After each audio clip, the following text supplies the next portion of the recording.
बात यह है कि इसमें भी हमने क्या कंप्लीट कर लिया है, कंपनी रूल। अब इसके बाद हम देखेंगे क्राउन रूल। ये कंपनी रूल में क्या क्या किया एक बार हम देख लेते हैं। देखिए, रेगुलेटिंग एक्ट 1773 के बारे में हमने इन डेप्थ पढ़ा। इसके बाद अमेंडिंग एक्ट 1781 के बारे में पढ़ा है। फिर पिट्स इंडिया एक्ट 1784 पढ़ा है। चार्टर एक्ट 1813 पढ़ा है। चार्टर एक्ट 1833 पढ़ा है। फिर आपका चार्टर एक्ट 1853 पढ़ा है। तो ये सारे एक्ट पढ़े हैं हमने।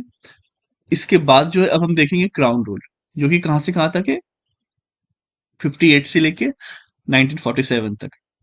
जब तक इंडिया को इंडिपेंडेंस नहीं मिली थी तब तक कौन सा आपका रूल चल रहा था, क्राउन रूल था। इसके पहले कंपनी थी ईस्ट इंडिया कंपनी। एंड आपको बताना है कि ईस्ट इंडिया कंपनी को किसने खरीदा है, कौन सा इंडियन ने खरीदा है। ठीक है। देखिए, इतनी सारी चीजें जो है हमने कवर की है अभी तक। जो है हम अगर बेसिक बात करें कि आर्टिकल 1 या फिर सिटीजनशिप और वो सब पे अभी नहीं आया है, इस वीडियो के बाद वी विल टच। तो इसके पहले क्या होगा, सॉलिड फाउंडेशन आपका कंप्लीट हो चुका होगा। और प्रीलिम्स रिलेटेड जितने क्वेश्चंस आते हैं that already I have discussed it with you. ये जो है आपका गवर्नमेंट ऑफ इंडिया एक्ट 1858। अच्छा, अभी ये आया क्यों?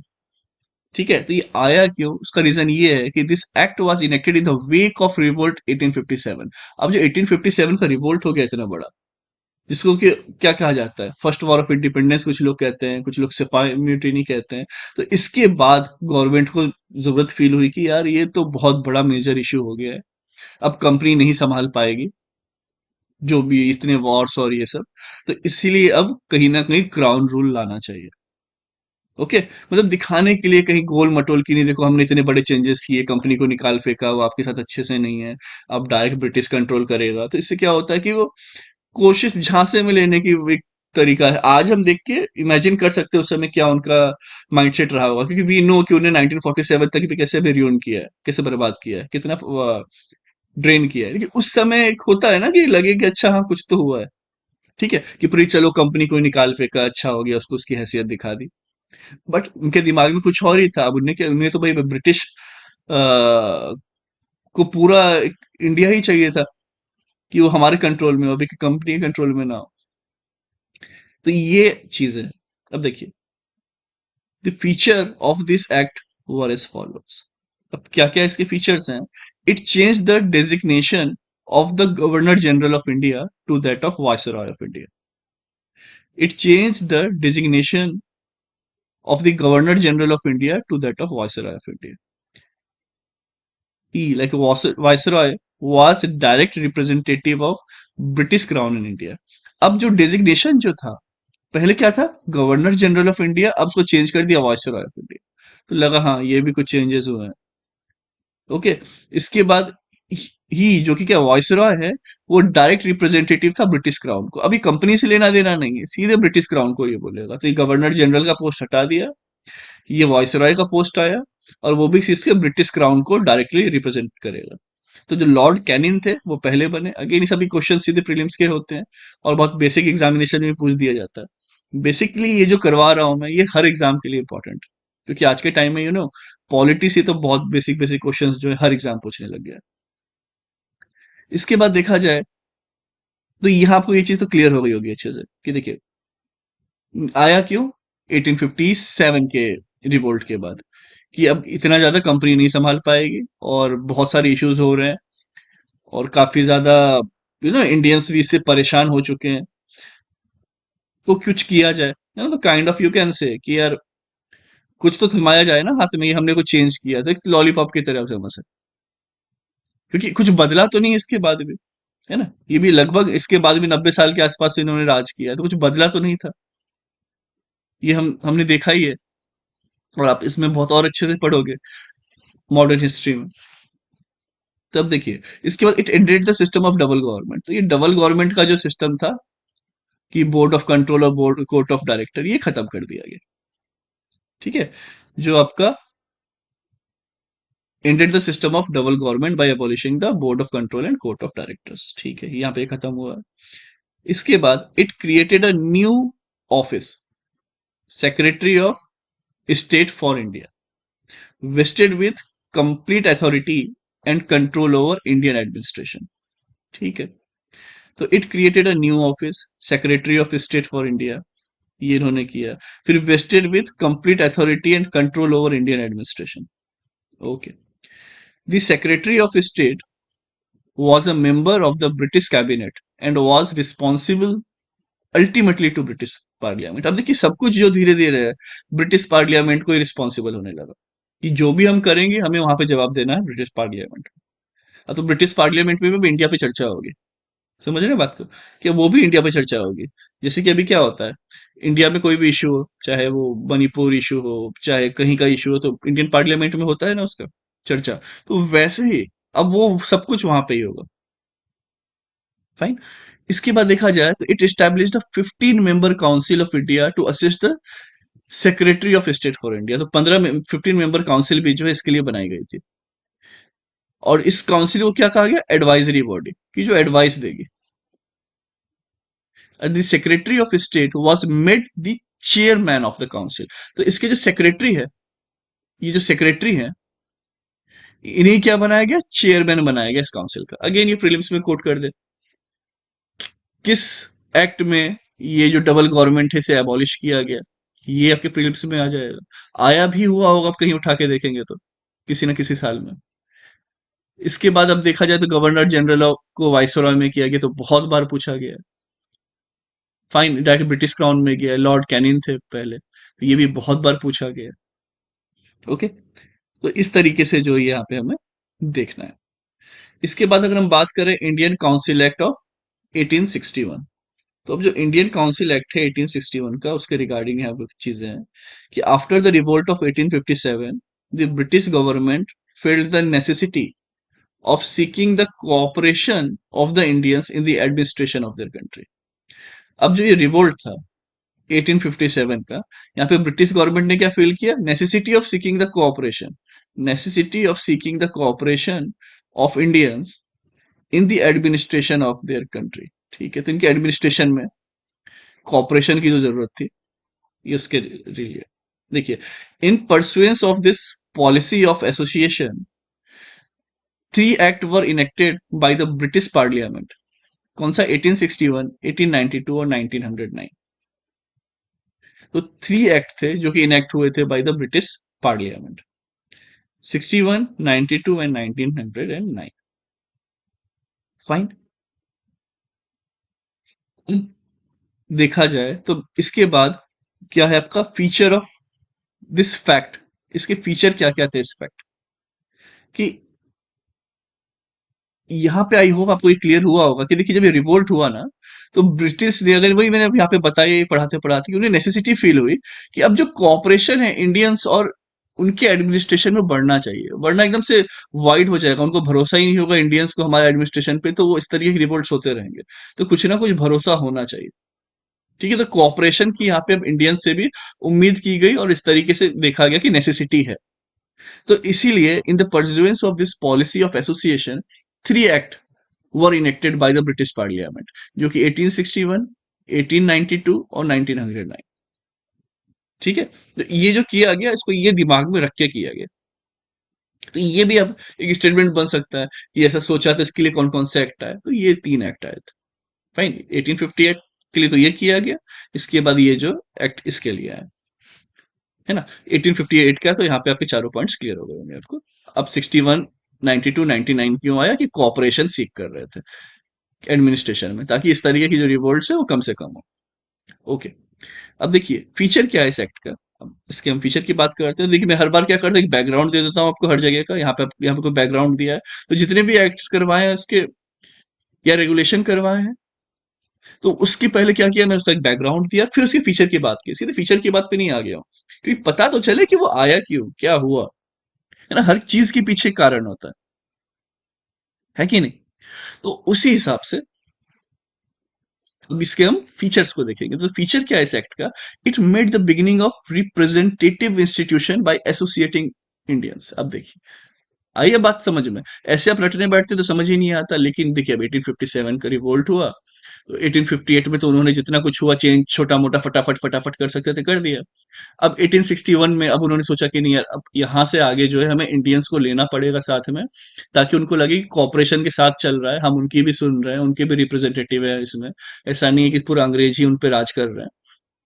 तो इसके बाद क्या हुआ, it thus provided that the viceroy should nominate some Indians. तो कौन कर रहा है, वाइसरॉय। तो हु विल नॉमिनेट, तो वाइसरॉय। अगेन ये भी एक क्वेश्चन बनता है, और इंडियंस नॉमिनेटेड होंगे yes as non official member of his expanded council. तो ये जो मेंबर्स होंगे वो कौन होंगे, नॉन ऑफिशियल मेंबर्स होंगे एक्सपांडेड काउंसिल के। तो ऑफिशियल और नॉन ऑफिशियल दो अलग अलग तरीके की होती है, नॉन ऑफिशियल मेंबर्स होंगे, नॉमिनेट आपका वाइसरॉय करेगा। फाइन। तो इन 1862 लॉर्ड कैनिंग थे तब के वाइसरॉय। ओके, लॉर्ड कैनिंग थे तब के वाइसरॉय, यही जो बने हैं आपके 1857 के बाद, जो 1858 से जो बने हैं लॉर्ड कैनिंग यही थे 1861 में भी वाइसरॉय। तो ये नॉमिनेट किए थे तीन इंडियंस को, कौन कौन, India for his legislative council. एक था राजा ऑफ बनारस, महाराजा ऑफ पटियाला, और श्री दिनकर राव। ये बहुत इंपॉर्टेंट हो जाता है, ये भी सीधे कोट कर देंगे प्रीलिम्स में। तीन नाम दिया जिसमें एक नाम गलत कर दिए, कुछ वो किया, तो आपको पता होना चाहिए कि Raja of Banaras, Maharaja of Patiala and Shri Dinkar Rao. तो ये जो थे नॉमिनेट किया था कैनिन ने, लॉर्ड कैनिन ने 1861 के एक्ट के हिसाब से। ठीक है, जहां ये बोला गया था कॉपरेशन अब जरूरी है to administration of their country. ठीक है, उनके कंट्री का एडमिनिस्ट्रेशन करने के लिए इंडियंस का कॉपरेशन जरूरी है। इसके बाद it initiated the process of decentralisation. Again ये भी प्रीलिम्स में सीधे पूछा जा सकता है, क्या हुआ है कि डिसेंट्रलाइजेशन प्रोसेस के लिए इन्होंने इनिशिएशन किया कि by restoring the legislative power to Bombay and Madras. तो कभी ले रहे हैं, छोड़ रहे हैं, कब ले रहे हैं, फिर छोड़ रहे हैं, तो ये दिमाग में सीक्वेंस क्लियर होना चाहिए। तो ये क्या हो रहा है, Bombay and Madras presidency. Fine. तो बॉम्बे एंड मद्रास प्रेसिडेंसी को वापस इन्होंने क्या किया, दिया, तो ये डिसेंट्रलाइजेशन हुआ है। तो इट दस reserve sorry reversed this centralising tendency that started from regulating act 1773। अब हमने सबसे पहला रेगुलेटिंग एक्ट ये पढ़ा था 1773, वहां से जो सेंट्रलाइजिंग की जो टेंडेंसी है उसको रिवर्स किया गया। ठीक है, तो कब से स्टार्ट हुई थी सेंट्रलाइजिंग की, 1773 से, and reached it's climax under the charter act of 1833। अब वो 1833 में जाके क्या हुआ कि भाई बहुत ही ज्यादा सेंट्रलाइजिंग वाला बात हो गई। But this policy of legislative dissolution resulted in the grant of almost complete internal autonomy of the provinces in 1937। Fine. तो ऑलमोस्ट कंप्लीट इंटरनल ऑटोनॉमी यहाँ पे आई है 1937 में, कि इंडिया में देख रहे होंगे प्रॉपर एक ऑटोनॉमी, लेजिस्लेटिव डिसोल्यूशन सब कुछ वहां पे हो चुका था। 1935 एक्ट आपने देखा है, आगे आप देखिएगा ही। तो उसके हिसाब से यहाँ पे काफी ज्यादा चेंजेस मिले हैं, जो कि डिसेंट्रलाइजेशन की तरफ प्रोसेस को इनिशिएट करता है। आपने देखा होगा बाद 1935 आते आते तो स्टेट लिस्ट, कंकरेंट लिस्ट और सारे जो डिसोल्यूशन है वो और ज्यादा बहुत ही ग्रास रूट लेवल पे हो गए। और फिर बाद में जो है पंचायती राज, उनने तो पूरा ही ग्रास रूट लेवल जो बोलते हैं डिसेंट्रलाइजेशन का, तो वो वहां पे ये चीजें हुई हैं। इसके बाद देखा जाए तो ये it empowered the viceroy to issue ordinance. ठीक है, तो it empowered the viceroy to issue ordinance without the concurrence of the legislative council. ठीक है, without the concurrence of the legislative council during an emergency. ठीक है, the life of such an ordinance was 6 month. अब viceroy को कब issue, क्या issue कर सकता है, वो ऑर्डिनेंस इशू कर सकता है, जिसे हमारे प्रेसिडेंट करते हैं, without the concurrence of legislative council. लेकिन यहाँ पे कंकरेंस नहीं है लेजिस्लेटिव काउंसिल का, वो ऐसे ही कर सकते हैं। क्या प्रेसिडेंट कर सकते हैं ऐसे ही, आंसर में बताइए, ड्यूरिंग एन इमरजेंसी। तो जब भी इमरजेंसी आएगी वो खुद ही पास कर सकते हैं ऐसे bill. The life of such ordinance was 6 month. अभी इमरजेंसी और ये सब क्यों दिमाग में, 1857 में जो हुआ था उनके लिए इमरजेंसी थी। ठीक है, तो यहां से चीज समझने वाली बात है, क्यों ये चीज निकल के आ रही है, क्या रीजन रहे होंगे, है ना। ये नहीं सोचना है कि अरे बहुत अच्छे थे अंग्रेज, देखो उन्होंने राजा ऑफ बनारस, महाराजा ऑफ पटियाला और सर दिनकर राव को क्यों ऐसी थोड़ी ले लिया अपने इसमें, वो बुरे नहीं थे। लोग वैसे बोलने वाले आएंगे आपको, तो आपको बताना है कि देखिए ऐसा ऐसा यहाँ पे हुआ 1857 में, उसके बाद ये हुआ है, कोई अच्छे अच्छे नहीं है। और जो भी हमने ये सब लिया है वो हक से लिया है, ना जाने कितने लोग मरे होंगे, 1857 के युद्ध में, तब कितने लोगों ने अपनी शहादत दी होगी, तब जाके ये तीन जो आप नाम यहाँ पे देख रहे हैं एंटर हुए हैं। आपको इस तरीके से देखना है हिस्ट्री को, आपको इस तरीके से देखना है कॉन्स्टिट्यूशन को, आपको समझना है हर एक चीज के पीछे का रीजन। तभी आप एक सक्सेसफुल कैंडिडेट बन पाएंगे सिविल सर्विस के लिए। और इनफैक्ट अगर आप सिविल सर्वेंट बन भी गए और आपके अंदर अगर ये समझ ही नहीं होगी, तो आप इस चीज को वैल्यू नहीं करोगे, और वैल्यू नहीं करोगे तो देखिए अनफॉर्चुनेटली कितने आईएएस आईपीएस बने हैं आज तक, देश का कितना उद्धार हो पाया, आप खुद सोचिए कितना उद्धार हो पाया, ना के बराबर है उस हिसाब से देखा जाए तो, है ना। ऑफिसर साहेब, ब्यूरोक्रेसी, कितने कितने इश्यूज हम खुद ही लिखते हैं मेंस आंसर राइटिंग में। तो ये सब नहीं होना चाहिए, जब हम जाएं तो लगना चाहिए यार ये बंदे हैं काम के, ये सही गए। ओके, जैसे मुझे भी प्राउड फील होता है कि ये चलो यार मैं जो भी काम कर रहा हूँ अभी करंटली आईटी में, तो I am earning dollar for this country, forex reserves बढ़ रहे हैं, इतना सारा कुछ हो रहा है। तो ऐसा कुछ करना है कि अभी के यूथ को, कि वो एक डायरेक्ट इम्पैक्ट करे इकोनॉमी में, कल्चर सोसाइटी को एक्चुअली बेटर करे, है ना। जो गलतियां प्रीवियस जनरेशन ने की है वो हम ना करें। ओके, तो बस ये चीजें हैं। तो इमरजेंसी में यहाँ पे वॉइसरॉय इशू कर सकता है ऑर्डिनेंस 1861। इसके बाद बात की जाएगी आपकी इंडियन काउंसिल एक्ट ऑफ 1892। ठीक है, तो 1892 का जो काउंसिल एक्ट है, इसके बारे में अब यहाँ पे बात की जाएगी। ये क्या है? The feature of this act were as follows. तो इसका जो फीचर है वो कुछ ऐसे है। It increase the number of additional non official members in the centre and provincial legislative councils, but remained the official majority in them. अब it increase the number of additional यानी कि नॉन ऑफिशियल मेंबर्स को बढ़ाया गया है in the central and provincial legislative council, but maintain the majority, official majority in them. क्यों? अब सोचने वाली बात है कि आपको लगता है कि आते हुए एकदम से पावर दे देंगे इनको, नहीं। तो जो नॉन ऑफिशियल मेंबर्स है उनका नंबर तो बढ़ा दिया centre and provincial legislature council में, लेकिन जो ऑफिशियली जो मेजोरिटी है वो किसकी रही? वो उन्हीं की रही, अंग्रेजों की। इसका मतलब ये है कि ये दीज आर दिखाने वाले हाथी के दांत, ठीक है, बट एक्चुअल खाने वाले जहां पे थे तो वहां पे ऑफिशियल मेजोरिटी इन्हीं की थी। जैसे वीटो पावर इनके पास, जब भी कोई बिल पास होना है तो इनके बिना वो बिल पास नहीं होगा। ये सब भले ज्यादा नंबर में दिख रहा है। ओके, तो ये रीजन था। और ये ऑब्वियस सी बात है, अगर कोई आप वहां पे आपका आप पे राज कर रहा है तो एकदम से आपके हाथ में सब कुछ देगा नहीं। फाइन। अब ये कहाँ की बात हो गई? 1892। अब देखिए 1861 तक ये चलता, 30 साल इन्होंने इस पे निकाल दिए। मेजर हम बोल सकते हैं अब 1892 उसके बाद ये बात आई है। इंक्रीज तो कर रहे हैं, अगेन इसको मैं क्यों वर्ड बोलता हूँ लॉलीपॉप, कि वही किया गया है कि भाई नॉन ऑफिशियल बढ़ाते चले जा रहे हैं, ऑफिशियली तो कुछ किया ही नहीं है आपने। अब इसी बीच में जो है 1885 के आसपास जो है कांग्रेस, आईएनसी, वो बन गई है। तो अब वो अब कुछ कुछ करेगी। तो अभी तक तो 1892 तक कोई खास इंपैक्ट नहीं था, बट वो फ्यूचर में भी अब इंपैक्ट करना स्टार्ट करेगी।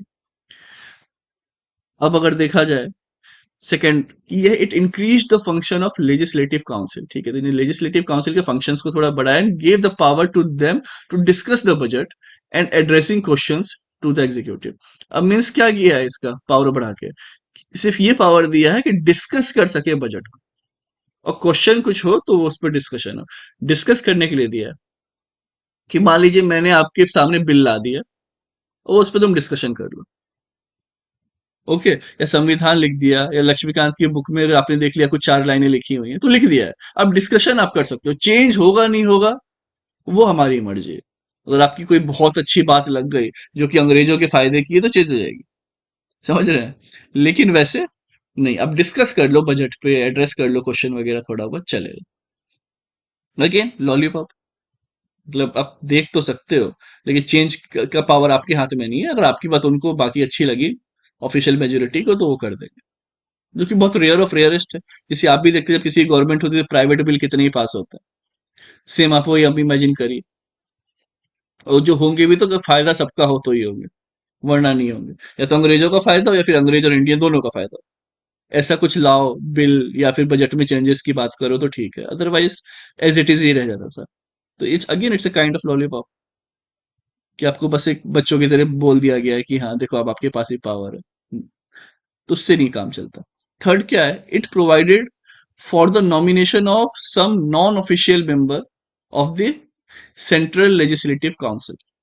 तो ये जो है आपका some non official member of the central legislative councils, okay, by the viceroy on the recommendation of the provincial legislative council and the Bengal chamber of commerce. ठीक है, तो इन यहाँ पे नॉमिनेट किया है सम नॉन ऑफिशियल मेंबर को, कहाँ से, central legislative assembly bye the viceroy on the recommendation of the provincial legislative council, जो कि हमने प्रीवियस यहाँ पे देखा ही था कि वाइसरॉय रिकमेंड करते हैं, इस एक्ट में भी किया इन्होंने।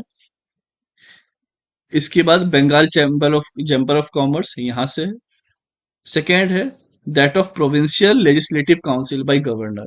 तो गवर्नर भी जो है लेजिस्लेटिव, प्रोविंशियल, प्रोविंशियल से भी स्टेट्स जो होते थे पहले उनको प्रोविंशियल ही बोला जाता, ठीक है, provincial legislative council by the governor on the recommendation of district board, municipality, और फिर आपके जितने भी हैं यूनिवर्सिटी, ट्रेड एसोसिएशंस, ये देख सकते हैं म्यूनिसिपलिटी, यस, तो इनके बोलने पर गवर्नर कर सकता था, फाइन। और वाइसरॉय जो है बंगाल चैम्बर ऑफ कॉमर्स और प्रोविंशियल लेजिस्लेटिव काउंसिल, तो ये इनके बोलने पे करते हैं, ओके।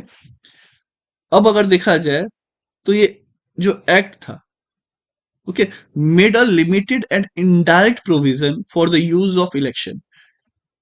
एक इनडायरेक्ट प्रोविजन बनाया किसमें, इलेक्शन के यूज के लिए, in filling up some of the non official seats both in central and provincial legislative council. तो सेंट्रल और प्रोविंशियल दोनों लेजिस्लेटिव काउंसिल में सीट को फुल करने के लिए, ठीक है, तो एक इलेक्शन की तरह आप बोल सकते हैं, एक प्रोसेस बनाई, बट उसे वर्ड इलेक्शन को कहीं भी वैसे यूज नहीं किया गया ऐसा, ओके, तो the word election not used in this act, fine. तो इस तरीके से एक बनाया है, ये बस हमें यहाँ पे समझना है। तो यहाँ पे अभी हमने देख ही लिया 1858 किस तरीके से हुआ, 1857 में जो हुआ सेपा म्यूटिनी, उसके बाद जो भी चीजें आई हैं तो इन्हें फटाफट यहाँ पे चेंजेस किए गए हैं कि चलो ठीक है, गवर्नर जनरल ऑफ इंडिया को चेंज करके वाइसरॉय करो, फाइन। इसके बाद जो कोर्ट ऑफ डायरेक्टर और ये सब जो चीजें चल रही थी, डबल गवर्नमेंट, उनको खत्म करो। तो इस तरीके से चीज है। बाकी जो अब रिस्पॉन्सिबल होंगे वो ब्रिटिश पार्लियामेंट पे रिस्पॉन्सिबल होंगे, अब जो भी सेक्रेटरी ऑफ स्टेट होंगे। और इसके बाद अगर फिर 15 मेंबर बनाएगा यहाँ पे काउंसिल ऑफ इंडिया, जो कि असिस्ट कर सके एज एडवाइजरी बॉडी, है ना। तो ये चीजें यहाँ पे देखी हैं। इसके बाद 1861 का एक्ट आया, वहां तो चलो छोटे मोटे चेंजेस जो करने थे कर दिए, अब इनको लगा कि नहीं, कॉपरेशन की जरूरत है, तो इसके बाद कुछ चेंजेस किए, नॉन ऑफिशियल मेंबर्स लाए, Raja of Banaras, Maharaja of Patiala, Sir Dinkar Rao, इन सबको लाया है। इसके बाद अगर देखा जाए, हाँ, एक और एक इम्पोर्टेंट की इमरजेंसी के टाइम पे 1861 में ही ऑर्डिनेंस का एक फंडा निकल के आया कि वायसरॉय जो है 6 मंथ के लिए ऑर्डिनेंस ला सकता है इमरजेंसी के समय without the occurrence of legislative council. तो ये सेकंड ऑप्शन ये होगा। तो आपको लगेगा यार नहीं, अभी तो शायद एसेंट लेना पड़ता है, मीन्स पूछना पड़ता है काउंसिल से, अब वहां पे भी होगा ऐसे ही, लेकिन नहीं, वहां पे without the concurrence of legislative council. इसके बाद देखा जाए तो इंडियन काउंसिल एक्ट में भी हमने चीजें जो है यहाँ पर देख ली हैं कि एक तरीके से इलेक्शन नहीं, बट किस तरीके से सीट फिल करेंगे इसका एक प्रोसीजर उन्होंने वहां पे बनाने की कोशिश की है। और बाकी जो गवर्नर है वो बेस्ड ऑन आपका, गवर्नर जो है आपके based on district board, municipality, university, trade association, जमींदार, इनके हिसाब से उनसे बात करेंगे, फिर रिकमेंड करेंगे, ठीक है, कि किसे जो है इस काउंसिल में आना चाहिए। सेम है सेंट्रल लेजिस्लेटिव काउंसिल के लिए, क्योंकि सेंट्रल वर्ड है वो प्रोविंशियल रहता है। तो ये क्या है, viceroy on the recommendation of the provincial legislative council. तो जो प्रोविंशियल लेजिस्लेटिव काउंसिल में जो होंगे, इससे क्या हो रहा है, प्रोविंशियल लेजिस्लेटिव काउंसिल में जा रहे हैं इससे, और जो चले गए उससे ही चुना जाएगा, और बंगाल चैम्बर ऑफ कॉमर्स से चुना जाएगा। तो ये यहाँ तक आपको भी क्लियर हो गया होगा। इसके बाद हम जो बात करेंगे, वेरी इंपॉर्टेंट ये एक्ट से जो है, ये 99, वैसे सारे ही इंपॉर्टेंट है, बट थोड़ा ज्यादा फेमस हो जाता है 9 और 1919 यूपीएससी के लिए, 35 भी है, ये सब जो है काफी ज्यादा इंपॉर्टेंस रखते हैं। तो अब हम देखते हैं इंडियन काउंसिल एक्ट ऑफ 1909। अब ये क्या है? This act is also known as Morley Minto reform. अब मॉर्ली मिंटो रिफॉर्म किसे कहते हैं? 1909 के एक्ट को। इसके बाद यहाँ पे जो लॉर्ड मॉर्ले है वो थे, was the then secretary of state of India. वो सेक्रेटरी थे। सेक्रेटरी का आप देख ही रहे हैं पोस्ट, यहाँ पे बहुत जगह आपको मिला होगा सेक्रेटरी सेक्रेटरी वर्ड। तो यही जो एक सेक्रेटरी का पोस्ट है, वो कौन थे? Lord Morley. और मिंटो जो थे वो वाइस रॉय थे। ठीक है, मिंटो जो थे वो वाइस रॉय थे। तो यहाँ पे ये चीज समझ में आ गया कि इस एक्ट को ये कहा जाता है, और इसमें ये वॉइस रॉय ये सब। तो हल्का फुल्का बैकग्राउंड मिल गया। अब इसके फीचर्स देख लेते हैं कि it considerably increase the size of legislative council. अब देखिए लेजिस्लेटिव काउंसिल का साइज बढ़ गया, सेंटर और स्टेट दोनों का। The number of members in the central legislative council 16 से सीधे 60 पे बढ़ा दिया। अराउंड 300% से ज्यादा का हाइक है ना। अराउंड 400% ही हो गया, 16 4 या 64। तो ये आपका रेस किया गया 1909 के एक्ट में। The number of member in the provincial legislative council was not uniform. तो जो प्रोविंशियल लेजिस्लेटिव काउंसिल है वो यूनिफॉर्म नहीं है। It retained an official majority in the central legislative council. तो इन्हें रिटेन करके रखा हुआ है ऑफिशियल मेजोरिटी कहाँ पे? Central legislative council. But allowed the provincial legislative council to have a non official majority. अब देखिए सेंट्रल में तो सब क्या है? Official majority central. आगे आप समझ लीजिए कि जो सेंट्रल गवर्नमेंट में अभी काम है, बीजेपी की सरकार है, तो वैसे ही। और जो लेजिस्लेटिव है, अगर किसी स्टेट में आप है और बाकी है, तो वहां पे नॉन ऑफिशियल मेजोरिटी को अलाउ किया। ठीक है, तो ये एक बड़ा चेंज था। इट इनलार्ज्ड, मतलब अब ऐसा हो गया है कि जो आपके लेजिस्लेटिव काउंसिल में है ना, यहाँ पे जो लोग हैं, तो जो सेंट्रल में है वो कम है। ठीक है, और इनकी जो ऑफिशियल मेजोरिटी है, गोरे जो बैठे हुए हैं यहाँ पर, तो इनकी ऑफिशियल मेजोरिटी रहेगी। हो सकता है कि 60% गोरे रहे, 40% नॉन ये रहे। लेकिन यहाँ पर क्या हो रहा है लेजिस्लेटिव काउंसिल में? हो सकता है कि ये 50 रहे, जस्ट मैं एग्जांपल दे रहा हूँ, ये 5 रहे और ये 55 हो जाए नॉन ऑफिशियल मेजोरिटी के लिए। फाइन, ठीक है। थर्ड क्या कह रहा है? It enlarge the deliberative function of the legislative council at both levels. तो इन्हें इनलार्ज किया है अपना function of the legislative council at both levels. ठीक है, फॉर एग्जाम्पल हम देख ले कि members were allowed to ask supplementary questions, more resolution on the budget and so on. तो अब रिजोल्यूशन थोड़ा ज्यादा होने लगा है, अब सप्लीमेंट्री क्वेश्चन पूछ सकते हैं। पहले क्या था कि अगर आपने क्वेश्चन पूछ लिया, अच्छा ये बजट है सर, इसमें ये दिक्कत लग रही है, ऐसा क्यों?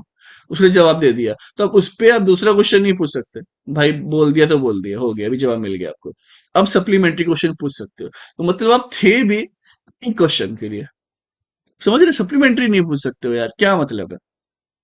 और मैं हूँ आपको बोलता हूँ कमेंट सेक्शन में आप ये बताइए, इंटरेक्ट करिए, टेलीग्राम चैनल पे आप करिए। ठीक है, क्योंकि मुझे पता है क्योंकि प्रीलिम्स में जिस तरीके से यहाँ पे निकाला हूँ और किस तरीके से चीजें चेंजेस हो रही हैं, कितना टफनेस लेवल है, क्या है, तो वो आपको यहाँ पर अभी समझने की जरूरत है। फाइन, तो उसी तरीके से आप तैयारी यहाँ पर करते रहिए। इसके बाद देखा जाए फोर्थ, तो फोर्थ क्या कह रहा है? It provided for the first time for the association of Indians with the executive council of the viceroy and governors. तो वाइसरॉय एंड गवर्नर्स के रिलेटेड यहाँ पे बात है। It provided for the first time for the association of Indians with the executive council of viceroy and governor. Fine, तो ये पहली बार हुआ है, फर्स्ट टाइम कि एसोसिएशन हुआ है इंडियंस का एग्जीक्यूटिव काउंसिल में of the viceroy and governor. अभी तक लिया ही नहीं जा रहा था। तो कौन थे वो पहले? ये थे सत्येंद्र प्रसाद सिन्हा। ठीक है, सत्येंद्र प्रसाद सिन्हा।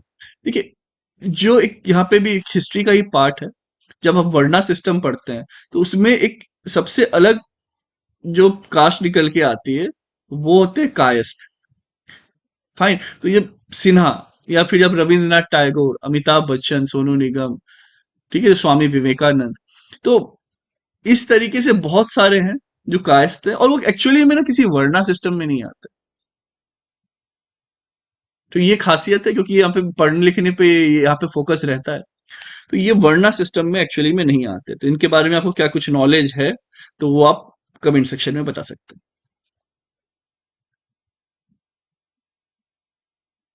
अगेन, ठीक है, became the first Indian to join the viceroy executive council.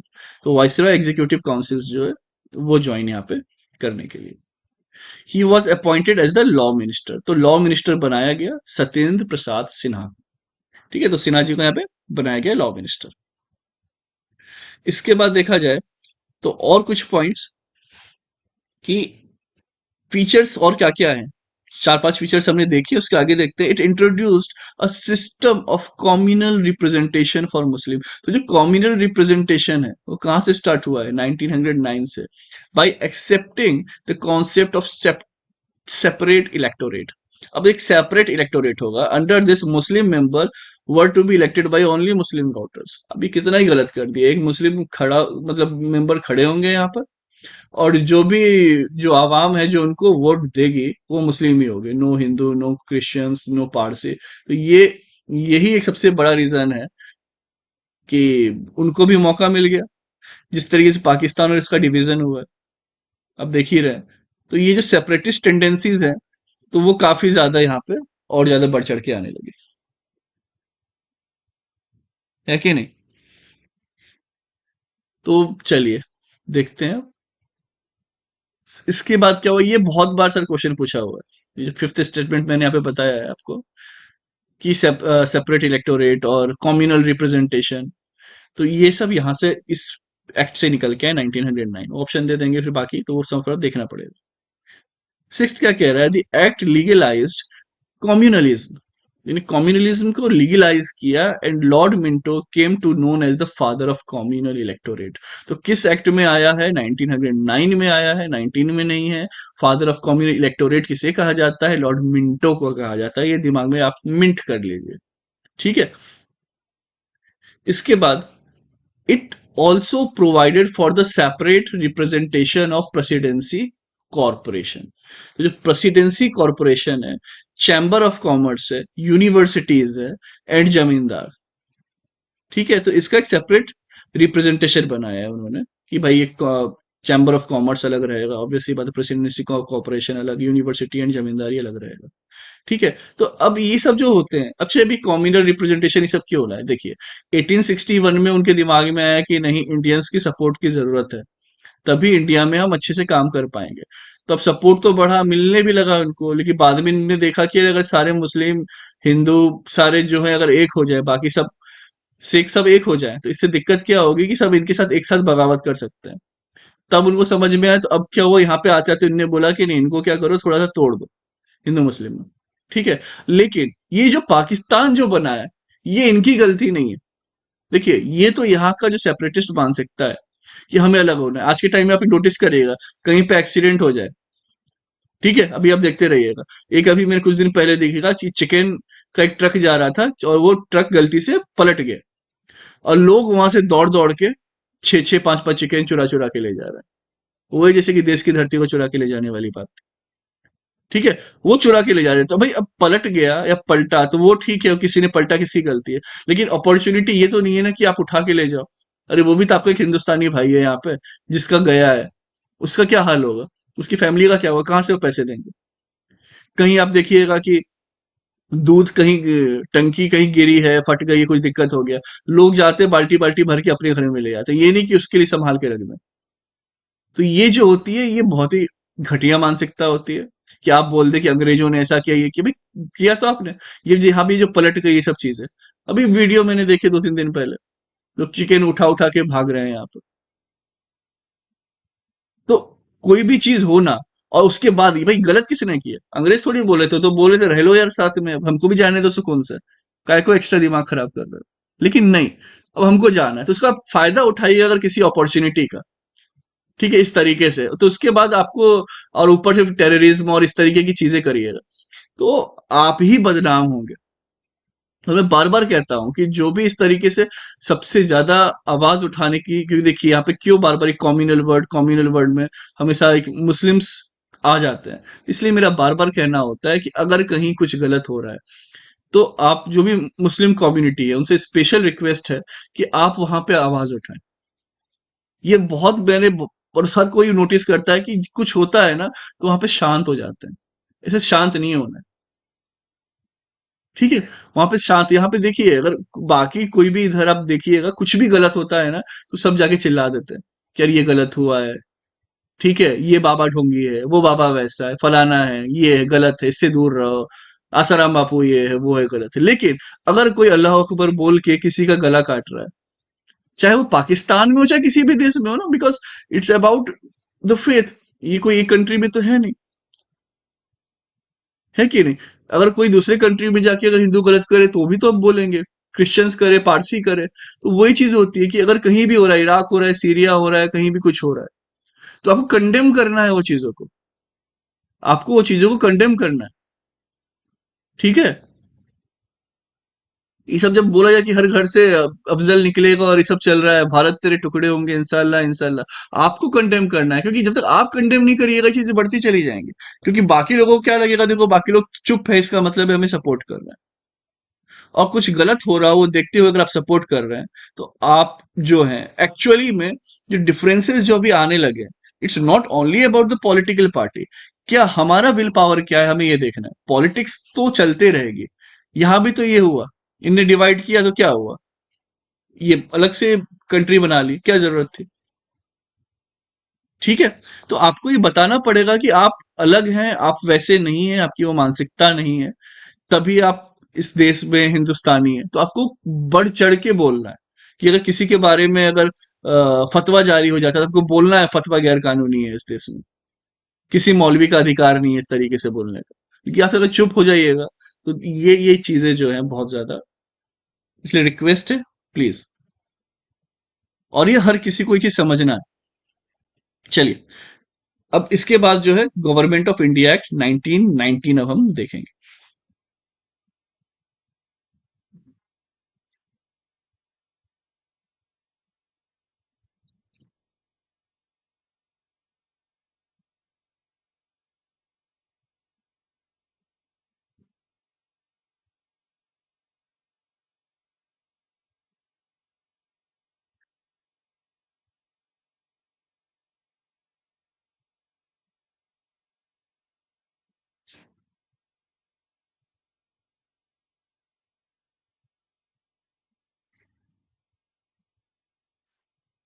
चलिए, तो हम कंटिन्यू करते हैं हमारा गवर्नर।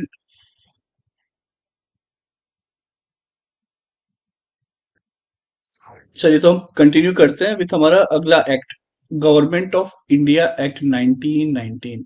Again 1919, 909 and 1935। मतलब मुझसे पूछा जाए कि सर इतने सारे रेगुलेशन है, एक्ट है, सबसे ज्यादा इंपॉर्टेंट अगर कोई है तो आप उसे कौन से बोलना चाहोगे? तो मेरे हिसाब से 1909, 19 और 1935 जिसके बाद में पढ़ाऊंगा वो सबसे ज्यादा इंपॉर्टेंट है, तो यहाँ पे आपको फोकस ज्यादा से ज्यादा देना है। इनफैक्ट जो इसके पहले भी पढ़ा है उस पर भी एन नंबर ऑफ क्वेश्चन आते हैं। और देखिए होता क्या है, जब प्रीलिम्स आप देने जा रहे हैं ना, आपको इसमें से एक क्वेश्चन तो मिलेगा, जितना मैंने पढ़ा है अभी। ठीक है, एक क्वेश्चन यहाँ से मिलेगा, एक एक क्वेश्चन जो है आपको, ये मैं बता रहा हूँ, मिलेगा ही मिलेगा, 100% मिलेगा। एक मिलेगा आपको salient feature of the constitution.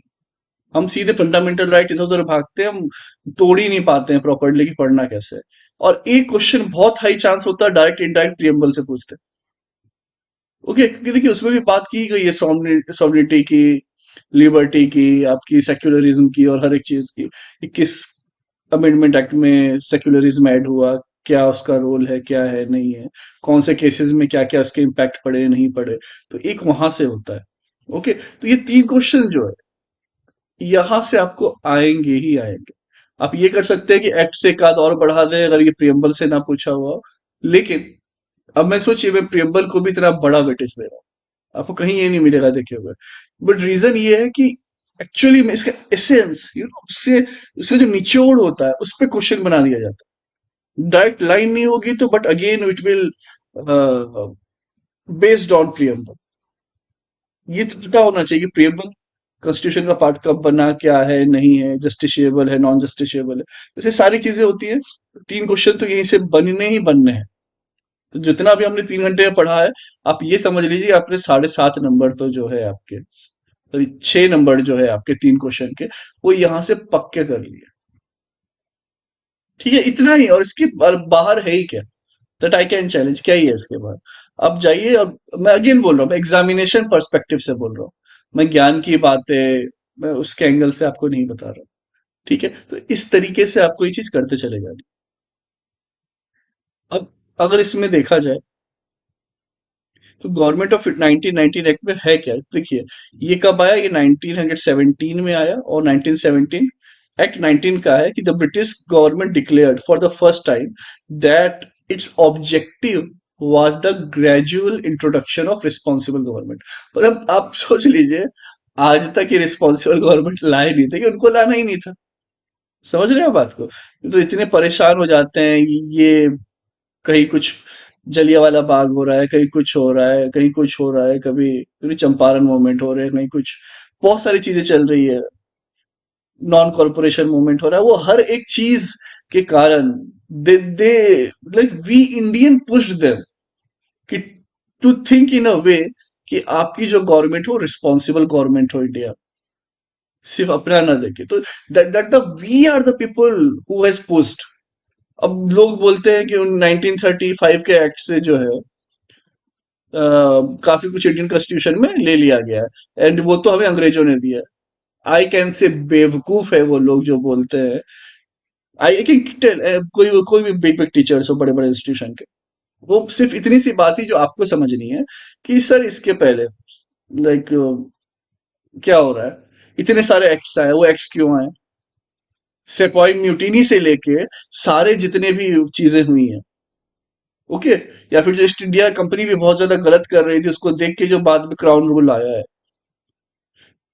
First round conference हुआ, सेकेंड राउंड कॉन्फ्रेंस हुआ, थर्ड राउंड कॉन्फ्रेंस हुआ है। इसी बीच में हमारे भगत सिंह ने अपनी बलिदान दिया है, सुखदेव ने दिया है, चंद्रशेखर आजाद ने दिया है, बहुत सारी चीजें हुई हैं। हमने जो है फर्स्ट वर्ल्ड वॉर में हमें घसीट दिया गया था, हमने वो झेला है। इतनी सारी चीजें हुई हैं, हम फेमाइन के कारण बहुत सारे हमारे मिलियंस ऑफ भाई बहन जो हैं, हमारे एंसेस्टर जो है वो मारे गए हैं। उसके बाद हम इंडियन ने पुश किया है, जिसके कारण उन्होंने एक ढंग का थोड़ा सा एक डॉक्यूमेंट या फिर एक कॉन्स्टिट्यूशन बनाया। बनाया, इम्प्लीमेंट तो नहीं किया ढंग से, लेकिन जो बनाया, कि बोला गया कि जब हम वॉर में चले गए हैं, ठीक है, 39 से तो 45 के बीच वॉर में था, तो उसके बाद कहा गया था आपको आजाद करेंगे, तो कहा तुरंत आजाद कर दिया। तो इनकी नीयत कभी साफ नहीं थी, लेकिन ये जो भी हमने लिया है, लड़के झगड़ के, हजारों का यानी ना जान गई है यहाँ पर। आप इस चीज को हमेशा दिमाग में रखें। मेरा सिर्फ पढ़ाना है उद्देश्य नहीं है यहाँ पे, ये कि आपको सही समझ दिया जाए। टिपिकल कोचिंग माफियाज जो होते हैं, ठीक है, उन्हें बस एक ट्रेंड बता दिया जाता है, और वो उसी में ही बस चलते रहता है। घंटों का ज्ञान, 1,000 लोगों को बैठे हुए हैं एक क्लास के अंदर, 4 लाख रुपए फीस, ठीक है, मतलब 2 लाख रुपए पे 4 लाख इसलिए बोल रहा हूँ, आप आ जाइए दिल्ली रहने के लिए। ठीक है, 20,000 रुपए से कम रहना खाना नहीं है, 1.5-2 लाख से कोचिंग नहीं है, 4 लाख रुपए सिर्फ आप उस कोचिंग के लिए तो दे रहे हो, कर क्या रहे हो? ठीक है, तो ये जो है फर्स्ट टाइम उन्होंने सोचा कि भाई हम ग्रेजुअल इंट्रोडक्शन, ग्रेजुअल, वही मैं बोल रहा हूँ, पिछले 150 साल से इनका ग्रेजुअल नहीं हो पा रहा था। ठीक है, इसके बाद this act is also known as Montagu Chelmsford reform. ठीक है, तो ये जो है कुछ कन्हैया कुमार टाइप वाली बातें हैं कि उनसे पीएचडी नहीं हो पा रही है, वो बैठ के खा रहे हैं, यहीं पे देश में ये बैठ के ये खाना चाह रहे थे। देखिए, जो इंसान इस तरीके से बोलेगा, ठीक है, गलत नारे लगाएगा, तो वो मेरे लिए तो सबसे बड़ा मेरा एनिमी है। भाई जो इस देश से प्यार करे, क्योंकि अगर वो देश को सम्मान नहीं देगा, तो वो मुझे, आपको या किसी और को क्या देगा? चलिए, अब feature of this act were as follows. अब फीचर्स क्या क्या है? फिर तुमने बात कर ली कि ये ठीक है, वो gradual introduction of responsible government चाह रहे थे, और फीचर क्या है अब इसको? It relaxed the central control over the provinces by demarcating and separating the central and provincial subject. अब ये एक अच्छी चीज थी कि उन्होंने डिमार्केट कर दिया, अलग कर दिया, सेपरेट कर दिया सेंट्रल और प्रोविंशियल सब्जेक्ट्स को। जैसे बोलते हैं ना, एग्रीकल्चर स्टेट के अंदर आएगा, ये सेंट्रल के अंदर आएगा, फलाना ढिकाना ढिमका। ठीक है। अब सेकंड में क्या है, the central and provincial legislatures were authorized to make laws on their respective list of subjects। तो ठीक है, जो उनके सब्जेक्ट्स हैं उसमें सेंट्रल और प्रोविंशियल लेजिस्लेचर अपना अपना कानून बना सकता है। अभी भी जैसे हो ही रहा है, हम देखते हैं करंटली इंडियन गवर्नमेंट में भी चीज होती है ना। However the structure of government continue to be centralised and unitary. But क्योंकि अब वहां पे अब अंग्रेज थे, तो वो अपना कंट्रोल थोड़ी छोड़ेंगे, तो उनका सिंपल था कि गवर्नमेंट जो होगी वो सेंट्रलाइज्ड होगी, यूनिटरी होगी। Third, it divided it further divided the provincial subject into two parts. Provincial, ठीक है, इसमें क्या था, एक तो सेंट्रल हो गया, तो सेंट्रल में तो भाई साहब वही देख रहे हैं। इसके बाद प्रोविंशियल में क्या हो रहा था कि अब स्टेट लेजिस्लेचर जो है इसे देखेगा। ठीक है, प्रोविंशियल लेजिस्लेचर जिसे कह सकते हैं, मैंने स्टेट वर्ड यूज किया, तो प्रोविंशियल लेजिस्लेचर जिसे देखेगा। अब उसने उन्होंने क्या किया कि नहीं नहीं, अभी भी मजा नहीं है, थोड़ा प्रोविंशियल में भी और मिर्च मसाला होना चाहिए, थोड़ा सा कंट्रोल हमारा होना चाहिए। उसमें भी कर दिया ट्रांसफर्ड और रिजर्व। ठीक है, उसमें भी कर दिया ट्रांसफर और रिजर्व। फिर बोला गया कि transfer subject were to be administrated by governor. तो जो ट्रांसफर्ड है वो गवर्नर करेगा with aid to ministers responsible to the legislature council. Okay, तो ट्रांसफर्ड ये करेगा एडमिनिस्टर गवर्नर। इसके बाद देखा जाए तो the reserved subject, the reserved subjects, on the other hand, were to be administered by the governor and his executive councils without being responsible to the legislative council। तो इसमें legislative council को responsible नहीं है reserve subject में, transferred में था। Clear. अब वो क्या है नहीं है ये भी हम बाद में जब करेंगे देखेंगे अच्छे से। Fifth, it introduced for the first time bicameralism. तो bicameralism and direct election in the country. तो डायरेक्ट इलेक्शन कहां पे आया, 1919 से आया। Thus, the Indian Legislative Council was replaced by a bicameral legislature consisting of an upper house, Council of States कहा गया, lower house Legislative Assembly कहा गया।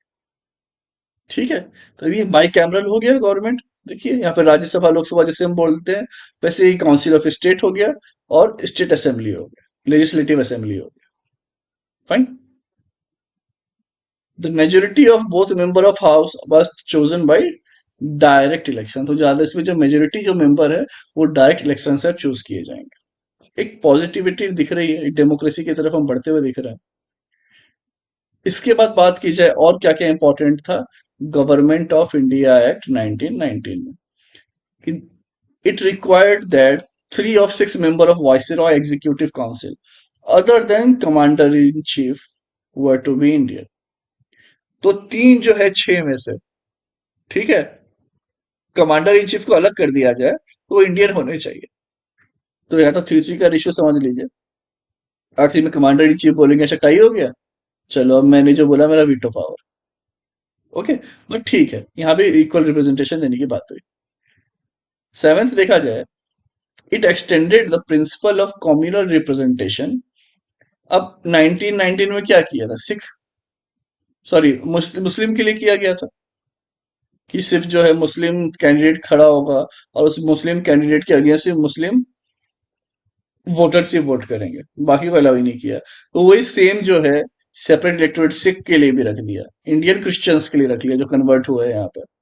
इसको एंग्लो इंडियंस के लिए भी रख लिया जो एक्चुअली में अंग्रेज हैं और इंडिया में आके रहे हैं, और यूरोपियंस जो बहुत सारे हम देखते हैं, एनी बेसेंट से लेके आयरिस ये थी, तो उनके लिए भी एक सेपरेट हो गया। तो इंडियन क्रिश्चियंस वो थे कि जो बेसिकली इंडिया में जो भी कन्वर्ट हुए, है ना, तो उसमें भी काफी है, अराउंड 90% के अराउंड, अब एग्जैक्ट नहीं पता, लेकिन एक मुस्लिम में भी होते हैं पसमानंदा मुस्लिम्स, बहुत बार न्यूज में आया हो। तो पसमानंदा मुस्लिम्स जो है इंडिया के अभी जितने मुस्लिम हैं पकड़ लीजिए अराउंड 20 करोड़, उसमें 85% के आसपास जो मुस्लिम है उनके एंसेस्टर या तो हिंदू थे या तो बुद्धिस्ट थे या तो जैन थे।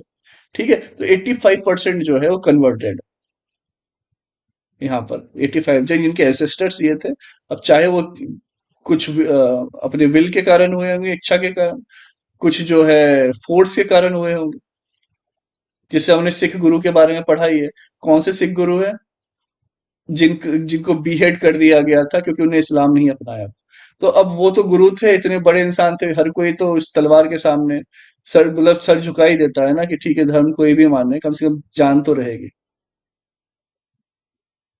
तो ये चीजें हैं, तो इसके कारण वहां पे किया आया कि 85% क्योंकि पसमानंदा मुस्लिम्स हैं, तो वहीं पे ये सब फिर बातें होने लगेगी कि आप घर वापसी हो, ये हो।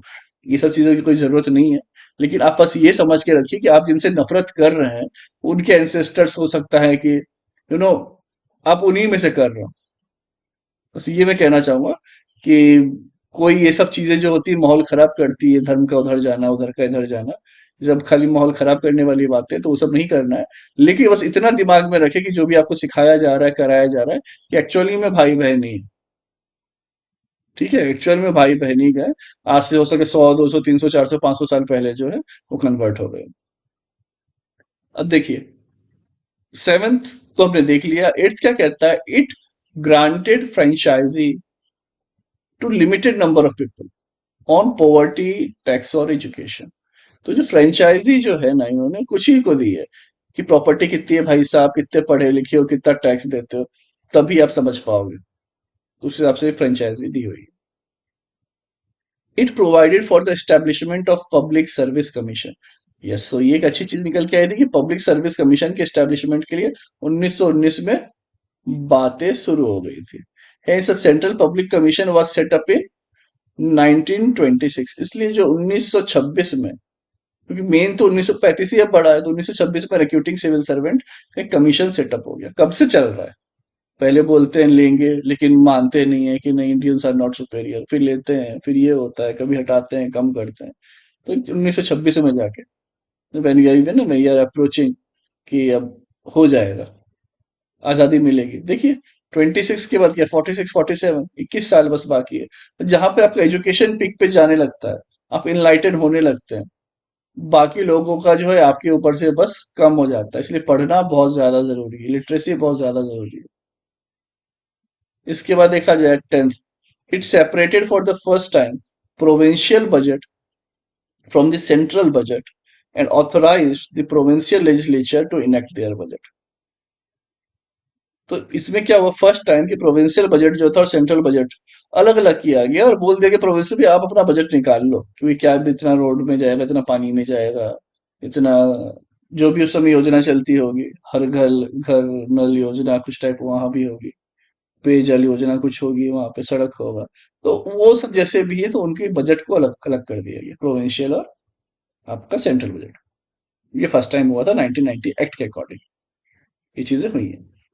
ओके, एक लास्ट पॉइंट क्या है और इसका 1919 का, ये it provided for appointment of statutory commission to inquire into reports on its working after 10 years of coming into force. अब इसके बाद इनका ये बोलना था कि हम ये जो भी हमने चेंजेस किया, हम इंक्वायर करेंगे बाद में आके 10 साल बाद कि ये ढंग से काम कर रहा है कि नहीं। तो कि उनको भी दिमाग रहता था कि 10 साल बाद आके करेंगे, तुरंत नहीं कि आज किया और 4 दिन बाद क्या होगा। ठीक है, तो इससे एक चीज समझ में आता है कि किसी भी गवर्नमेंट पे कुछ बोलने या करने के पहले उसको 10 साल तो आप वक्त लेके देखिए। ठीक है, इसके बाद क्रिटिसाइज ढंग से आप कर पाइएगा कि चीजें क्या है नहीं है। लेकिन क्या हुआ था वो, उसी को बाद में साइमन कमीशन कहा गया। पर वो 10 साल की जगह क्या हुआ था, 8 साल भी लगभग आ गया था। 1928 के आस 27 कुछ के आसपास आया है।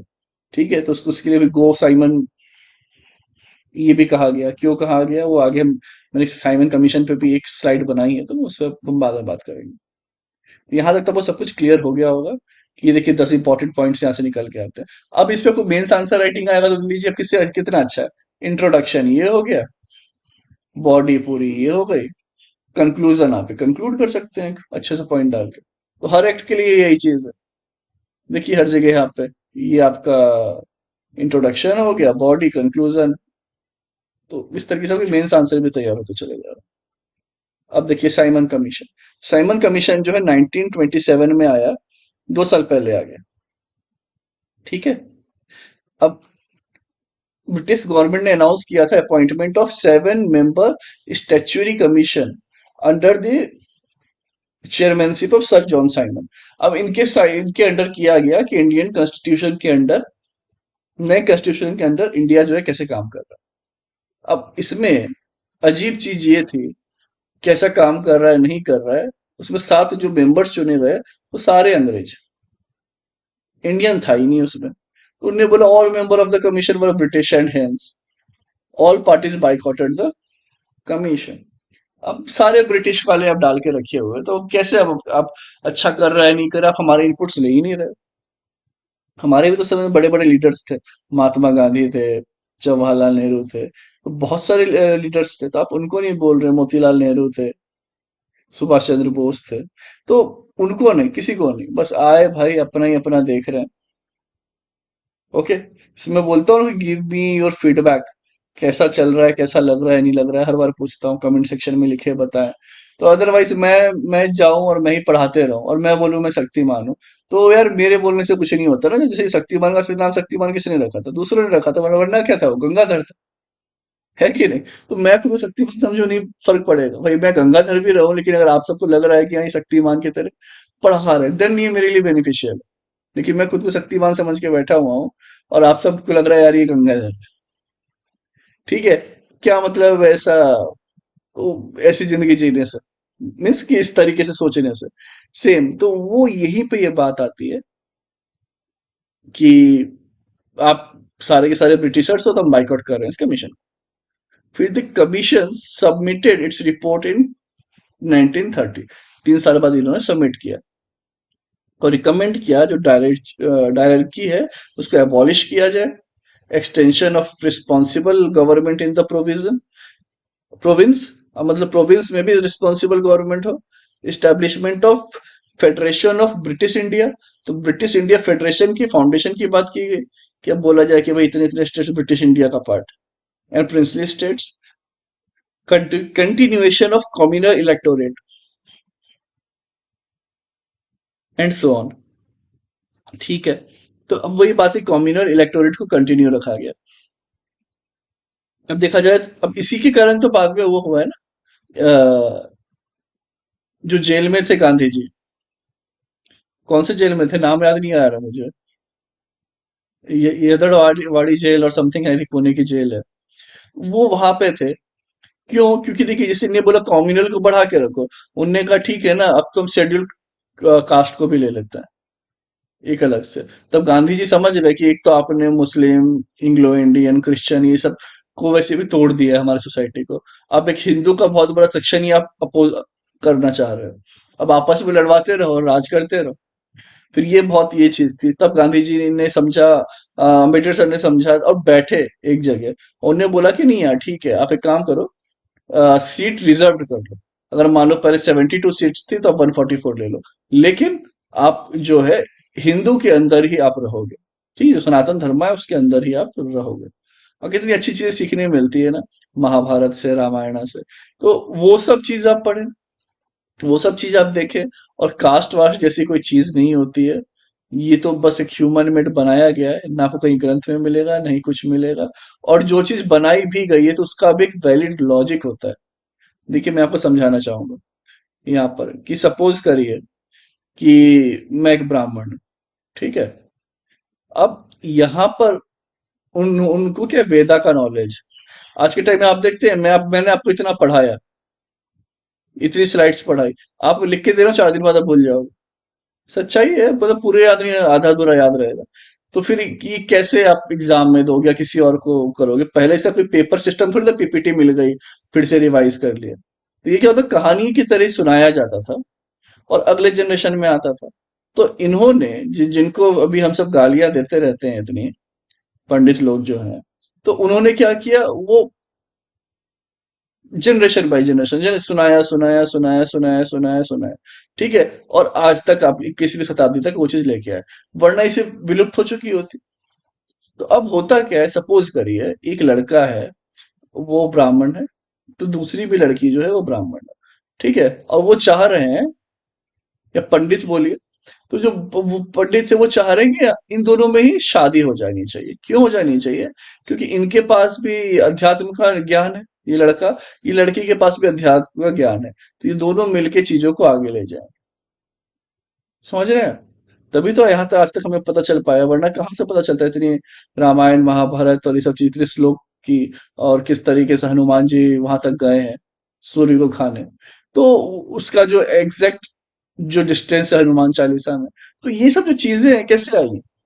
इसीलिए आप आई है ना, क्योंकि उस समय ये वर्बली चीजें प्रोपेगेट होती गई। अब मैं दूसरा एग्जांपल देता हूँ आपको। अब सपोज करिए कि आप एक ब्लैक स्मिथ है, ठीक है, जो कि लोहे की चीज बनाते हैं, और एक जो है आप सोने की चीज बनाते हैं, ठीक है, जैसे इंटीग्रेट डिजाइनिंग। अब एक, मैं मान लीजिए, मैं क्या हूँ, इंपॉर्टेंट है जानना, अगर आप स्किप करना चाहे कर दे, जिसमें आपको ये समझाया कि यहाँ पर क्या होता है। मैं ब्लैक स्मिथ हूँ, तो अब मैं क्या चाहूंगा कि मेरी जो बेटी हो या मेरा जो बेटा हो, ठीक है, मान लीजिए मेरा ये बेटा है, ठीक है, एग्जाम्पल, ये जो मेरा बेटा है वो भी ब्लैक स्मिथ का, उसको मैंने काम सिखा दिया। अब मैं चाहूंगा कि जो मेरी बहू आए, उसको भी वो ब्लैक स्मिथ का जो काम है वो आए, ताकि वो मेरे बेटे को इकोनॉमिकली हेल्प कर सके, और ये चीजें जो है अगले जनरेशन में पहुंच जाए। ठीक है। आप नहीं चाहोगे कि एक सोनार की बेटी यहाँ पे शादी करे, क्यों? क्योंकि वो बहुत ही माइन्यूट चीजें होती हैं, पतले पतले वो काम जैसे तारों से करते हैं। बट यहाँ पे जो ये हथौड़े मार मार के करते हैं, तो हथौड़े मार के डिफॉर्म करते हैं, ये एक अलग ही कलाकृति है। ठीक है। तो अब अगर इसकी बेटी यहाँ शादी कर ले और इनकी बेटी यहाँ शादी कर ले, तो ये वाला नॉलेज लेके आई थी वो वेस्ट हो जाएगा, उसको ये वाला सीखना पड़ेगा, और हो सकता है यही 100% ना हो, तो ये कुछ सिखाएगा, और अगले अगले जनरेशन भी जाते जाते क्वालिटी पूरी डिटोरिएट हो जाएगी। जो हमने हिस्ट्री में देखा है कि भाई जो पिलर हैं अभी तक अच्छे हैं, उस समय के जो आयरन्स वगैरह अभी भी जंग नहीं खाई है, बिल्डिंग्स अभी भी नहीं गिरी हैं, क्योंकि उस समय वो चीजें होती थी। ठीक है। तो ये जो है कास्ट को उस हिसाब से बनाया गया था, कोई ऊंचे नीचे के लिए नहीं बनाया गया था एक्चुअली में, कि अभी जो जिसमें है ताकि इकोनॉमिकली भी बढ़े और सोसाइटी में प्रॉस्पेरस वे में चल सके। ठीक है। रिसोर्स क्रंच ना हो। बट आज के टाइम में क्या ये कास्ट वगैरह की जरूरत है? या फिर जो ये सब भी जो सुन लेते हैं, जो पंडित वगैरह सुन रहे हैं या फिर ये सब सुन रहे हैं, इतना जरूरत नहीं है। देखिए आज के टाइम में जरूरत नहीं है सब चीजों की।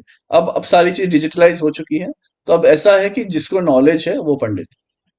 ठीक है। अब इनका काम वो खत्म हो गया है, चाहे आप शेड्यूल्ड कास्ट के हो, आप ओबीसी हो, आप कोई भी हो, तो आप जो है इसके बाहर चले जाएंगे, मतलब आप भी ये कर सकते हैं। ठीक है। कोई बुराई नहीं। अब दूसरी बात, अब मान लीजिए यहाँ पर एक बंदा जो है वो डॉक्टर, ठीक है, और एक जो है एक इंजीनियर है। अब ऐसे में आप नोटिस करते होंगे कि डॉक्टर डॉक्टर शादी कर लेते हैं। अब एक बात बताइए, डॉक्टर डॉक्टर करते हैं कि नहीं करते? आप खुद सोचिए। तो क्या कोई कास्ट वाली बात आती है? नहीं नहीं, डॉक्टर डॉक्टर शादी कर रहा है, तो ताकि एक एक दोनों मिलके क्लिनिक खोल लेंगे, ये करेंगे। कास्ट देखिएगा डॉक्टर में कोई जल्दी नहीं देखता, कोई भी कास्ट हो, क्योंकि वहां तक बनना मुश्किल हो जाता है। तो वहां क्या बोलते हैं, डॉक्टर डॉक्टर ने शादी कर ली, कोशिश करते हैं सेम में हो जाए, नहीं मिली तो डॉक्टर डॉक्टर का फोकस रहता है। समझ रहे हैं आप बात को? तो डॉक्टर डॉक्टर बोले एक प्रोफेशन वाला एक साथ रहे, इंजीनियर इंजीनियर एक साथ रहे, लेकिन डॉक्टर डॉक्टर बहुत ज्यादा फेमस इसलिए मैंने वो पहले एग्जांपल दिया, वो साथ रहे। लेकिन ये भी नहीं है कि डॉक्टर और इंजीनियर शादी नहीं कर सकते, वो यस, एग्जाम्पल दे रहा हूँ, डॉक्टर और इंजीनियर वो भी शादी कर सकते हैं। क्यों? क्योंकि आप जो डॉक्टर को जो पढ़ना है वो आप ऑनलाइन अवेलेबल है, यूनिवर्सिटी हो, वहां से नॉलेज ले सकते हैं। जो इंजीनियर्स है वो भी वहां से नॉलेज ले सकते हैं, और दोनों साथ में एक मियाँ बीवी वाइफ हस्बैंड की तरह रह सकते हैं, और साथ में वो अपना करियर में भी आगे हाई स्टैंडर्ड अचीव कर सकते हैं, सेम इंजीनियर भी कर सकता है। तो वो डिपेंडेंसी नहीं है, तो अब इंटरकास्ट शादियां अब हो सकती हैं। तो ये मेन रीजन था जो कास्ट सिस्टम का भी है ना। अब बाकी ऊंचा है नीचा है, डॉक्टर इंजीनियर से नीचा है, इंजीनियर डॉक्टर से नीचा है, किसने बनाई? सोसाइटी बना के बैठ जाती है। कौन बोल सकता है कि ब्लैक स्मिथ छोटा है या फिर सोने का ये कर रहा है वो छोटा है? कोई ब्लैक स्मिथ को छोटा बोल रहा है, अच्छा हाँ, हो सकता है कि वो मेहनत कर करके ज्यादा काले हो जाते होंगे तो छोटे हो गए। तो that are the weird logic जिसमें दुनिया जा रही है। उसके लिए देखिए, we are the young generation ना, हमें फर्क नहीं पड़ता है। तो हमें ये सोच के साथ चलना है, हमें हमारे कल्चर को तो डिनाई वाली बात ही नहीं है। देखिए कितने प्यारा लॉजिक है यहाँ पे। क्यों ये आया? आज के टाइम पे जरूरत नहीं है, तो आज के टाइम में कास्ट वास्ट नहीं रखेंगे। ओके। तो वो चीजें होती है। कास्ट नहीं होने का मतलब क्या है? प्रोफेशन वाइज भाई, आप जिस प्रोफेशन के, आप जिस प्रोफेशन के, मैं एग्जांपल देता हूँ, सपोज करिए कि अभी आप एक एंटरप्रेन्योर है या फिर अभी मान लीजिए बिजनेसमैन है, ठीक है? तो आप खुद को कैसे एक वैश्य की तरह देख सकते हैं, एक वैश्य की तरह देख सकते हैं आप। अगर कैटेगरी, अगर आप मान लीजिए कहीं टीचर है, तो आप उसको अपने को पंडित की कैटेगरी में रख सकते हैं। आप अगर सिविल सर्वेंट है, सर्वेंट क्या होता है, नौकर, आईएएस आईपीएस है, तो आप किसके कैटेगरी में एग्जैक्टली, आप शूद्र के कैटेगरी में है, शेड्यूल कास्ट। क्यों? क्योंकि शूद्र कौन होते हैं कि जो बाकी लोगों के लिए जो जॉब करते हैं।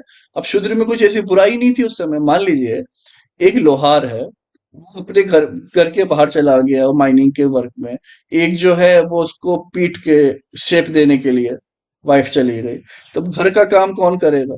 घर का काम करने के लिए फिर कोई एक मेड आ गई, ठीक है? घर कौन ठीक करेगा? कारपेंटर आ गया। शूज वगैरह कौन ठीक करेगा? तो सर्विस दे रहे हैं आप इनको, ठीक है? इसमें फिर वो ऊपर नीचे, ऊंची जात नीची जात वाली बात हो गई कि वॉशरूम कौन साफ करेगा। तो ये सब एक निकल के आया, इसे भी आप लोगों ने आपस में कर लिया, बट क्या कर रहे हैं? आप तो सर्विस दे रहे हैं, आप सर्वेंट है, आप नौकर हैं, आप किसी इंस्टीट्यूट के अंदर में हैं। तो ये क्या हो जाते हैं आपके schedule caste with this logic. तो जितने IAS IPS, railway employees, air force employees, bank employees, जितने एम्प्लॉयज है वो क्या हो गए, उस हिसाब से शूद्र हो गए, एससी हो गए। तो भाई यहाँ तो लोगों को तो सीना चौड़ा होता है बोलने में कि I am IAS officer. Officer क्या है, पब्लिक सर्वेंट, सर्वेंट नौकर बोलने में तो बहुत सीना चौड़ा होता है। तो अब मेरा ये कहना है कि अगर if you are from SC background और आप अपने आप को, किसी ने बोल दिया, किसी ने मेरे को एससी बोल दिया है और आप बुरा फील कर रहे हो, देखिए ये आपकी गलती है। आप इस एंगल से देखिए ना, 95% जॉब होल्डर्स आर एससी। जो 5% जो एंटरप्रेन्योर है, जो खुद कुछ कर रहे हैं, वो अलग श्रेणी में है, लेकिन अदरवाइज जो जॉब कर रहे हैं including IAS IPS and everything, ठीक है? जो आर्मी में है, पुलिस में है, उसको आप क्षत्रिय की तरह ले सकते हो, हमारी रक्षा कर रहे हैं, जो बॉर्डर सिक्योरिटी फोर्स है। और जो राजा महाराजा पहले जो ये सब होते थे, भाई आजकल के हमारे पीएम, प्रेसिडेंट, ये सब है। तो अब हम सब क्या कर रहे हैं, हम सब शेड्यूल कास्ट बनने के लिए तो हम दौड़ रहे हैं इस हिसाब से, लॉजिक से। लेकिन हम राजा बनने के लिए, प्राइम मिनिस्टर, प्रेसिडेंट के लिए से दूर भाग रहे हैं। दिस इज द एक्चुअली जो सोसाइटी जो है वो इस तरीके से। और ये मेरा नजरिया सोसाइटी देखना। आप कमेंट पे बता सकते हैं क्या है, नहीं है, आपको कैसा लगा। लेकिन ये यही चीज है, लगने वाली बात नहीं है। So these are the things, okay. और जरूरी होता है थोड़ा थोड़ा, देखिए, इनलाइटन करना चीजों को। सिर्फ पढ़ा देने से कुछ नहीं होता, वरना फिर वही कास्ट वास्ट, वो लड़ाई बड़ाई चलती रहती है, वही वो सबसे देश आगे नहीं बढ़ेगा। इकोनॉमिकली आपको वायबल होना पड़ेगा, इन्वायरमेंट को आपको सेव करना पड़ेगा, पेरेंट्स की आपको केयर करनी होगी ओल्ड एज में, ताकि, क्योंकि तभी तो वो हम, ये एक सर्कल चलेगा, आप उनकी करोगे वो आपके करेंगे, और तभी तो ये चीज होगी। अदरवाइज क्या लगेगा कल होके कि यार ये बच्चे तो कुछ करते ही नहीं है, तो कुछ ना इनको पढ़ाओ ना लिखाओ ना कुछ कराओ, काय को डॉक्टर इंजीनियर बनाना है, क्यों इनको यूपीएससी की तैयारी करानी, ठीक है? तो बहुत सारी चीजें हैं, हमें हर चीज समझ के चलना है। अब देखिए इसके बाद क्या हुआ, to consider the proposal of commission. अभी कमीशन ने दे दिया प्रपोजल, तो इसकी प्रपोजल देखिए, वेरी वेरी वेरी इंपॉर्टेंट, पूछ देगा कि ब्रिटिश ने जो राउंड 3 राउंड कॉन्फ्रेंस किया, क्यों किया? क्योंकि साइमन कमीशन ने सजेशन दिया था, उस पर 3rd राउंड 3 राउंड कॉन्फ्रेंस हुआ, जिसमें ब्रिटिश गवर्नमेंट, ब्रिटिश इंडिया और इंडियन प्रिंसली स्टेट्स पार्टिसिपेट करेंगे, ठीक है? तो क्या महात्मा गांधी ने तीनों राउंड राउंड कॉन्फ्रेंस में पार्टिसिपेट किया था क्या? आपको ये आंसर में बताना है कमेंट सेक्शन में। चलिए आगे, the recommendation of committee were incorporated with British changes, with certain changes, ठीक है?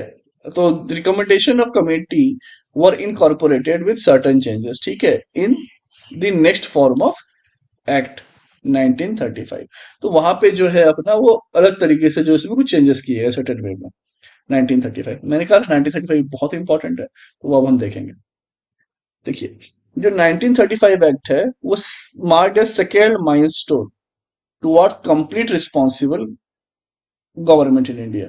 लेंदी है, इसलिए हमारा कॉन्स्टिट्यूशन भी देखते हैं कि काफी लेंदी है, यहीं से काफी कुछ लिया गया, डिटेल डॉक्यूमेंट है, 321 सेक्शन 10 स्केड्यूल है।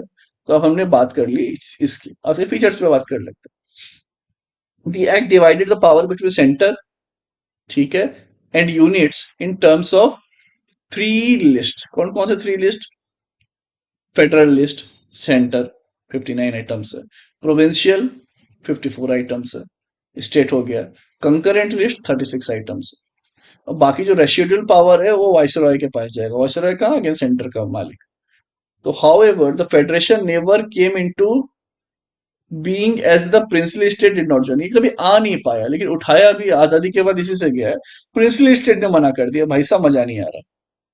मतलब आप 59 में आप ही बनाओगे, 36 में दोनों मिलके बनाएंगे, मतलब 54 में दोनों मिलके बनाएंगे, सॉरी 54 में हम बनाएंगे, 59 में आप और 36 में दोनों मिलके बनाएंगे, तो अभी आप ज्यादा बना रहे हो। समझ रहे हो? देवर लाइक यार आप जो ज्यादा है हमें ये हमारे पावर को ओवरराइड करे, तो उन्होंने माना ही नहीं। बट ये है इसमें, तो यही क्वेश्चन बन जाता है। तो क्या ये फुलफिल इम्प्लीमेंट हो गया था क्या गवर्नमेंट ऑफ इंडिया 1935? नहीं हो पाया था। सारे फीचर्स इसके। It abolished directly in the provinces and introduce provincial autonomy. तो प्रोविंशियल ऑटोनॉमी लाया है इसने। It provided for the adoption of directly at the centre. Consequently, the federal subjects were divided into reserved and transferred subjects। ठीक है, ये जो है subjects इसमें गया है। However this provision of act did not came into operation at all. तो इसके बहुत सारे जो है ऑपरेशन में आए नहीं है, लेकिन बहुत अच्छे अच्छे हैं।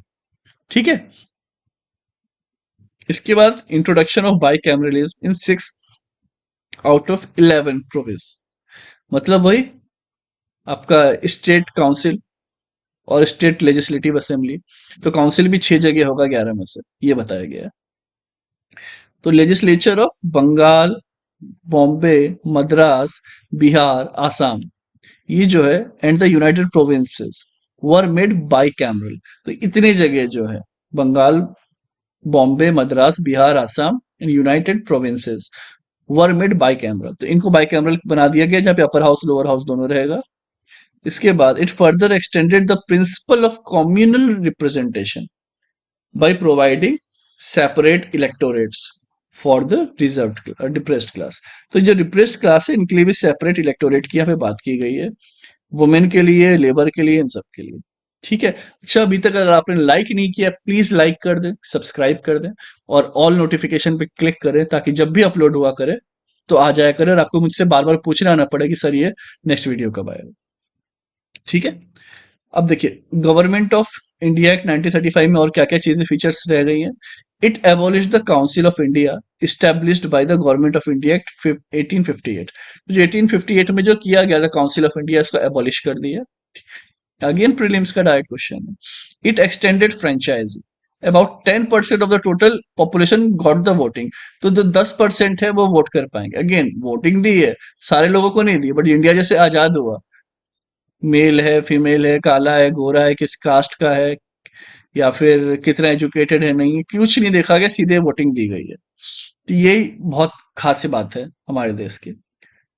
इसके बाद it provided for the establishment of Reserve Bank of India. 1935 act के हिसाब से क्या हुआ, आरबीआई आया to control the currency and credit of the country. ठीक है। It provided for the establishment of non not only a federal public service commission but also provincial public service commission। तो ये चीज आई यहाँ पे, ज्वाइंट पब्लिक सर्विस कमीशन और मोर provinces. ठीक है। तो यहाँ पर ये जो है इस्टेब्लिश किया गया है इसके द्वारा 1935 एक्ट के द्वारा। इसके बाद देखा जाए, it provided for the establishment of federal code. तो फेडरल कोड जो है इसका सेटअप जो है इसी के थ्रू हुआ है 1937। ओके। तो आई होप ये आपने सेशन एंजॉय किया होगा, काफी कुछ लर्न किया होगा। और हमने अब जो है अगेन प्रियम्बल कंप्लीट किया है, salient feature of institution complete किया है, हमने कंपनी रूल कंप्लीट कर लिया है। अब हमने इसके साथ साथ जितने भी एक्ट्स वगैरह आए हैं क्राउन रूल में, वो भी अब हमने कंप्लीट कर लिए। ओके। तो चलिए, अब थैंक्स आप सभी को, और अपनी लाइक, सब्सक्राइब और ये नोटिफिकेशन बेल पे क्लिक जरूर करें और दोस्तों के साथ शेयर भी जरूर करें।